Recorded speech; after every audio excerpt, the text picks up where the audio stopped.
OK, so that was one way to figure out the outcome. Let's look at a little bit more dynamic way.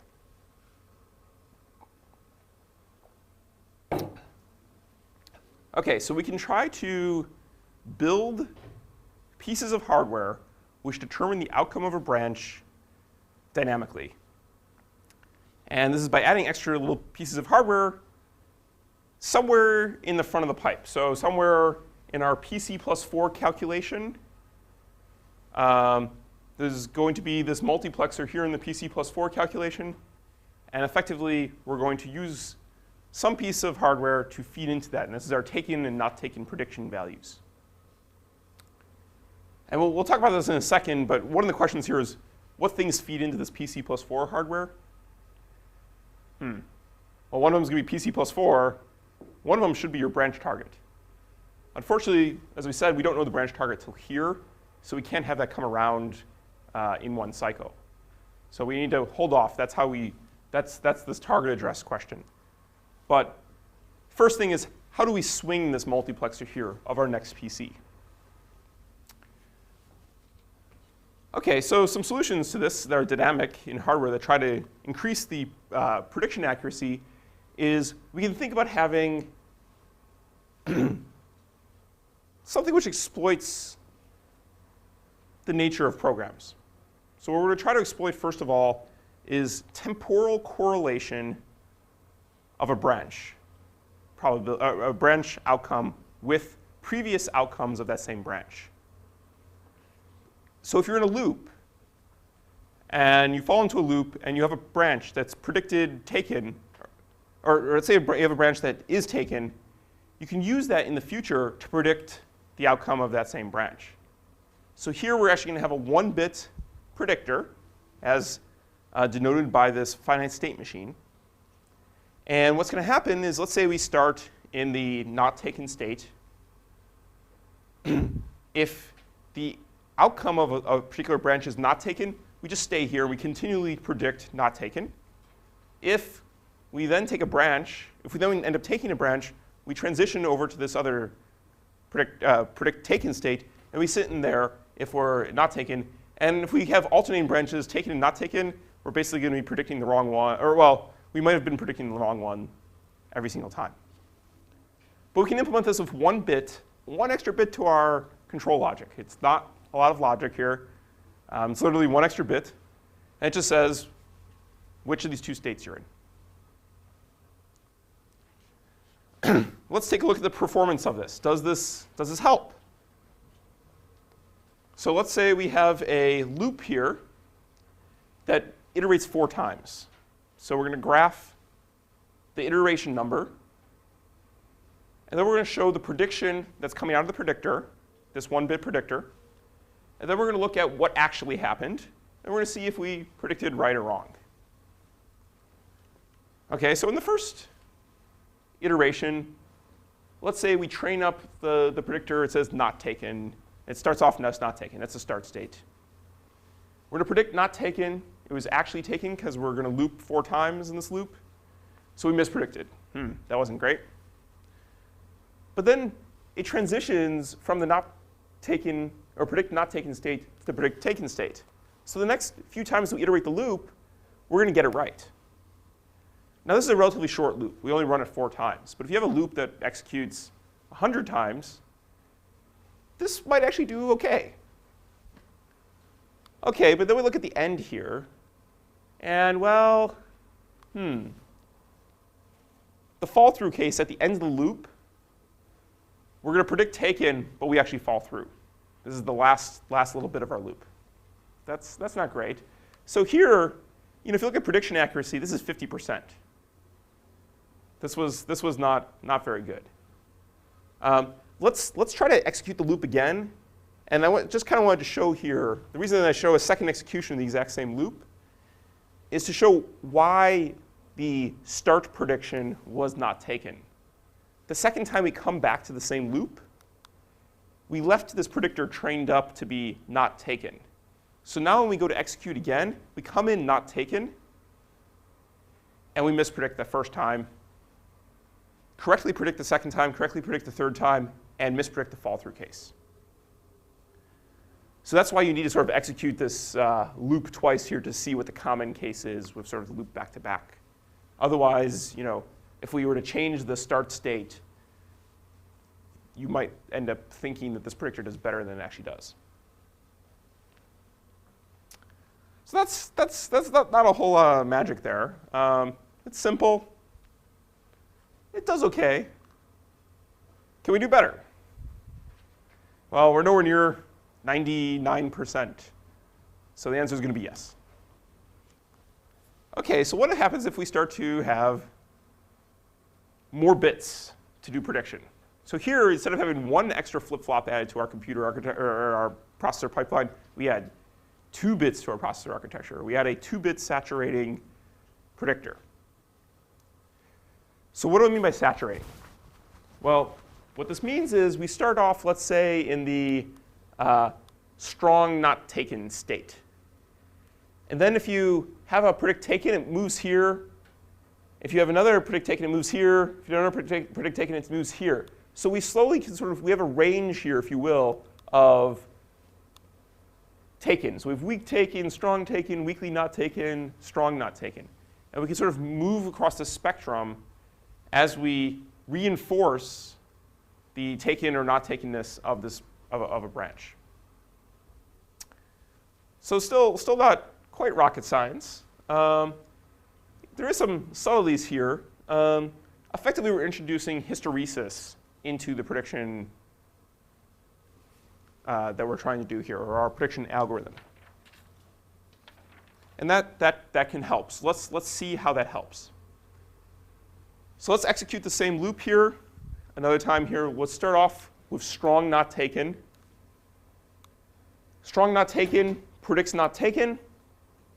And the first time we execute this loop, well, it was actually taken, because loops like to be taken. Well, that's a mispredict. But we transition from strong not taken over here into the weak not taken state. So something actually happens. That mispredict was not in vain. The second iteration happens, and we still are predicting not taken, because we're in this weak not taken state. And we did take it, so we mispredict again. But now we actually transition to the weak taken state. This time, things get a little bit better here. We're actually going to have a prediction of taken. The actual thing is taken. We predicted it correctly. And then finally, 4 here, prediction of taken. It was actually not taken. Sorry, this is actually a mispredict here. This is incorrect. So if you go, this should be yes. But you can see that this is actually doing worse, or appears to be doing worse than our 1-bit predictor. Well, does life get better? Well, we trained this up a little bit at this point. So let's take a look at now. Let's execute the loop another time, given that we started off in this strong taken state. So now we're going to execute again, and we see that we actually predict taken, taken, taken. It actually was taken, taken, taken. And we just mispredicted the last one. And what's nice about this is now when we go to execute it again, we're going to start off, because we mispredicted the end state here, we're actually going to start off in the weak taken state. Sorry, so this probably should be weak taken. Is that what you were going to say? Yeah. So this is another bug in the slide here. I'll fix this in what I upload. This should actually say weak taken, because that's where we left off at the end of this one here. But the prediction accuracy is the same. We're still going to predict taken. So you can see that this does not get tricked, if you will. It does not get untrained by this one not taken case here at the end. But what's nice about this is you can train up, basically, and the hysteresis will not get fooled by one branch at the end of a loop sort of falling through. And that's positive. You can even think about this as actually being helpful, that the fall-through case might even signal you to do something. People could actually have you could even use that to sort of trigger something in your finite state machine. If you see lots and lots of takens, then one not taken on the exact same branch, that might mean something to you. And people in fact, have done things like that. So you start to get, even with 2 bits, you can think about having different state machines for the same thing. So here we have something which jumps directly to strong from weak. So instead here, when we had strong, weak not taken, and we have a taken here, we actually jump to strong. So we train effectively very fast. So it's still hysteresis, but sort of faster acting hysteresis. So this looks pretty similar to what you had before, but now this weak not taken state will jump straight to strong taken if you have one mispredict or something like that. But this is only one example. If you go look in actually the Shen Lepaste book, in the chapter that talks about this, they give like 3 other examples that look similar to this and are different heuristics to sort of try to get different chances or different behaviors that are common with programs. But none of these are going to be super, super great because they're only 2 bits.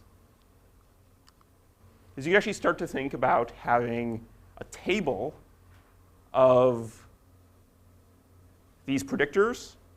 So you have local predictions. So it's not predicted globally, but instead we're predicting based on each different branch.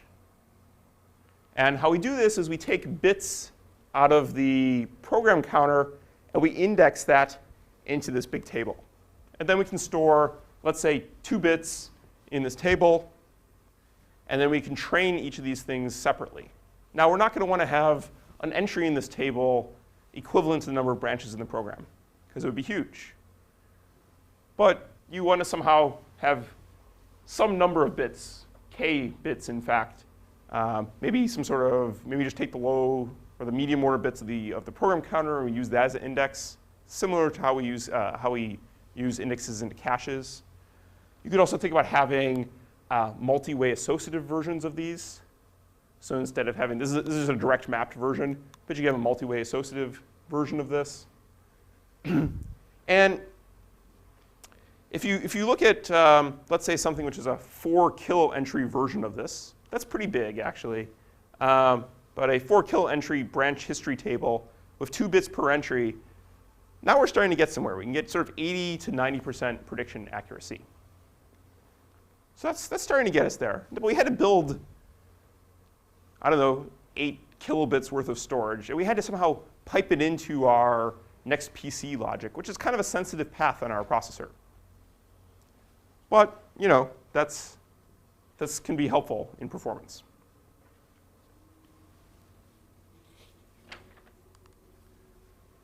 So let's, actually before I move off this, I want to make one point. There are other ways to organize this table. So what we're really doing here is we're indexing into a table, and we're, let's say, running through some sort of finite state machine decoder here, which tells us taken or not taken, and then we're individually updating sub-entries of this table for a particular branch. You could think about having other things to index into this table. So either more complex hash functions, or maybe some other history information, or maybe previous states, or just some other bits up here. So this is just a base case. We're going to show some more complicated examples for spatial correlating predictors. But a lot of the ideas that we're going to talk about in spatial correlating predictors, you could apply that to these temporal correlating predictors. But I just wanted to make that point that these things do, what we're going to talk about, we're going to show much more sophisticated versions in our spatial correlation predictors. But you could apply a lot of those ideas back to these temporal ones. OK, so let's look at spatial correlation. We talked about temporal correlation. So in time, one branch and the direction that one branch goes has a high probability that it's going to influence, or it's going to predict, rather, whether that branch in the future is going to be taken or not taken. That's what a temporal prediction is.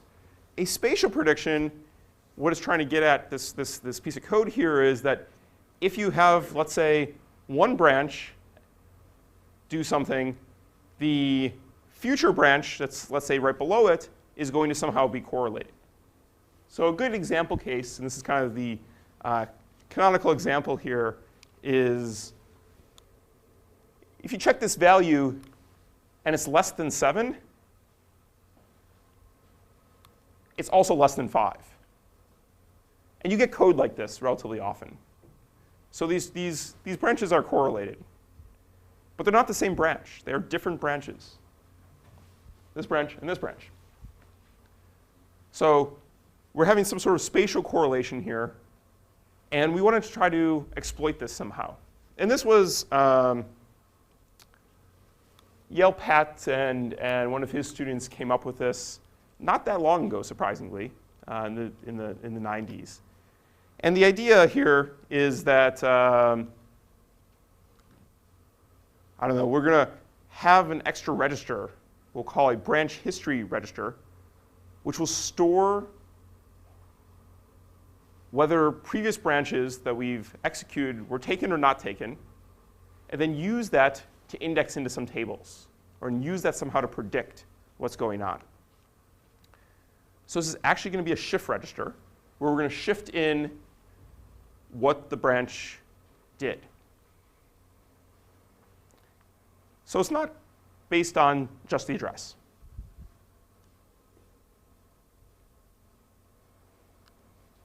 OK, so here's our picture of our branch history register.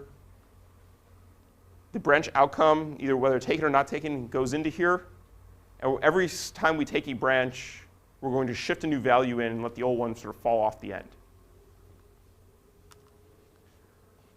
So what can we do with this? Well, we can use it to index a table. So if we have a pattern history table, what the pattern history table is it will be indexed by previous branches. And then based on this pattern, we're going to look in this table, and that'll output either some bits that go into our state machine, or it might just output one bit which says taken or not taken.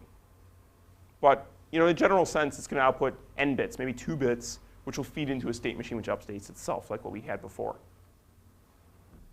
What's cool about this is, let's say you have a loop which always has 4 iterations.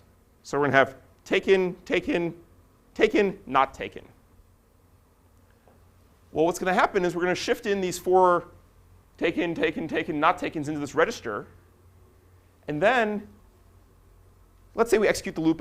We execute that whole loop multiple times. We can train up this history table here, and it'll detect if we've seen the loop, let's say, have taken, taken, taken.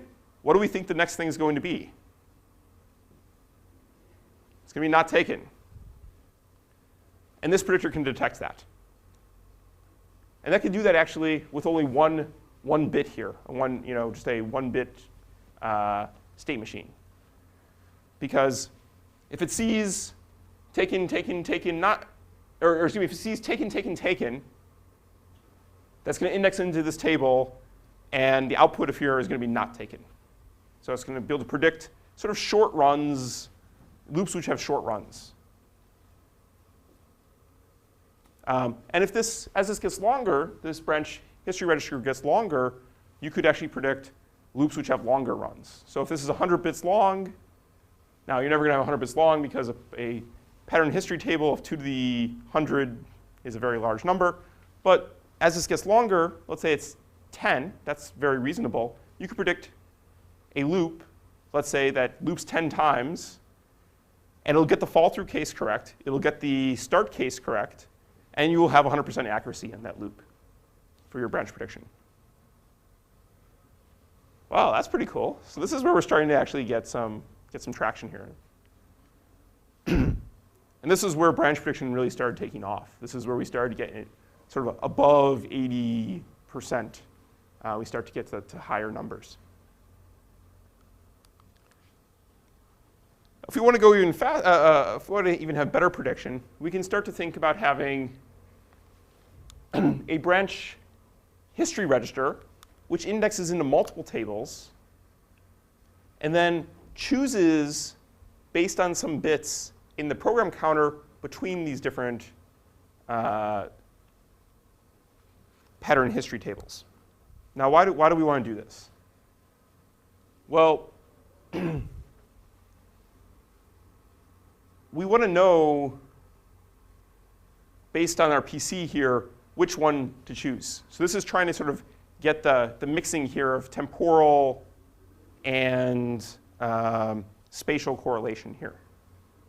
Because if a certain branch gets executed, you want to use that prediction for that particular branch. And here, you use some hash of some bits in the program counter. We'll choose between some number of these history tables. So this is mixing our spatial correlation with our temporal correlation together here. And this is called two-level branch prediction, because we have multiple levels here. We have the history register indexing in here and the program counter. And this can do quite well. And if we want to have a sort of generalized two-level branch predictor, and you want to make this even go better or even go faster, you can start to add multiple branch history registers and have them be per branch effectively. Now, you're never going to have it per branch. You're going to have it be somehow aliased into here. So you have multiple shift registers, and only when that branch is indexed is when you actually shift that shift register. So for relatively small numbers of m coming into this index into this branch history register table and k indexing between different pattern history tables, you actually can get very high accuracy. You can get like sort of 97% accuracy. Now we're still not at 99. Now you might say, why do I care? 97 sounds pretty darn good. Not good enough, unfortunately. You actually need to go higher if you have a 22-stage pipe and you actually want to have decent performance, because 22-cycle mispredict or 20-cycle mispredict is really quite bad. Is pretty damaging when you go sort of work through the iron law math. So before I go on, this is kind of one of the more complex slides that we're going to see today. Does anyone have any questions about this, of what's happening in the mechanics?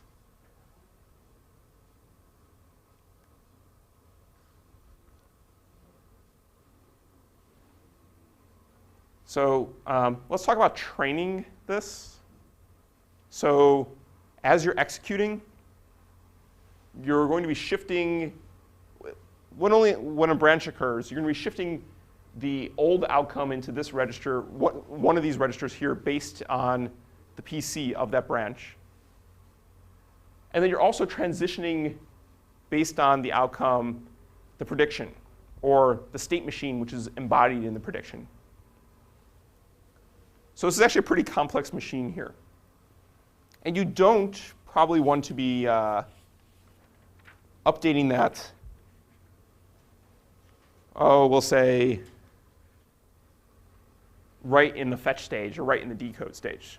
So typically how this works is you go to do this update later down the pipe, sort of at the end of the pipe somewhere. You go and you actually feed back the true outcome of all the branches, and that feeds back into the branch history register and the pattern history tables. And the downside to this is, by waiting to the end of the pipe, is, well, first we'll go for the upsides. The upside is you know that the branch was actually executed. You know the actual outcome. You know that it wasn't squashed by something else. If you were an out-of-order pipeline, you know it was actually committed, because you don't really want to train your predictor on bogus data. So you don't want to like sort of train your data on incorrectly predicted branches themselves. So if you, let's say, have a mispredicted branch, and in the shadow of the mispredicted branch, you have something else, and that would to go and try to corrupt your prediction state. That's not good. So usually you sort of wait to the end of the pipe. The downside of waiting to the end of the pipe is there's more feedback, and it takes longer to train up. It doesn't necessarily take longer time, but if you have a branch followed by a branch that wants to use that prediction, you can't actually use that, let's say, until it gets to the end of the pipe. So you're going to be using sort of old, stale data for a little bit of time, or as long as your pipe length is. Not the ends of the world, but something to be aware of. OK, so now we're going to start talking about getting into our higher 90s, well, higher than 97%. We're going to talk about sort of getting into our 99% accurate branch predictors. And this brings us to tournament predictors. It's a great name. Came up first in the alpha 21.264. And what they did is they actually had predictors to predict which predictor to use. So one of the interesting things, going back to this too low a branch predictor, is sometimes you want per branch information or per branch history, and sometimes you want global branch history. The per branch history, you're only basically training this up based on that previous branch. But in this example here, you're training it upon other branches. So sort of going back here, this is a different branch than that branch. So you might actually want global history. But there are times, for instance, in a loop, you actually want local history. So tournament predictors, actually, they end up with things where you're using a predictor, we'll call it a choice predictor, that predicts which predictor to use. I show two examples here, one which is choosing from a global predictor and a local predictor. That's kind of the canonical usage of this. Actually, in 21.264, they had something more complicated. I think they had, I think anecdotally I heard they have about 10 predictors in there, and they're trying to choose between 10 different predictors. And they train the choice predictor based on which predictor was correct. So you can use, basically, because you run loops and you run code a lot, you can train up the choice predictor to choose between other predictors based on the accuracy of the other predictors. So for a particular branch, one of the predictors is always wrong. The choice predictor can say, just don't use that one. Just exit out. So this does quite a bit well here. And you're starting to get into the 90, I don't actually know the full numbers here, but it's probably 98 to 99% accuracy for large individual predictors hooked up to this. The book Shen-Lapasti that you have talks about sort of some other things you might want to try to stick into here. But for right now, we'll leave it at this, that we have sort of global predictors, local predictors, things that use a branch history register for both of these, and then something which predicts between the two. But I'll just restate it one more time. You train up your predictor to determine which one to use, and it has lots of training data. But this is all heuristics. If you go look in the book, actually, there's they even joke, it's actually not a joke, it's something someone actually has proposed. They call it the perceptron predictor, and they basically have like a neural net hooked into the prediction strategy. So these things can get pretty sophisticated. I don't know if anyone has actually ever built the perceptron predictor for real, but at least has been proposed.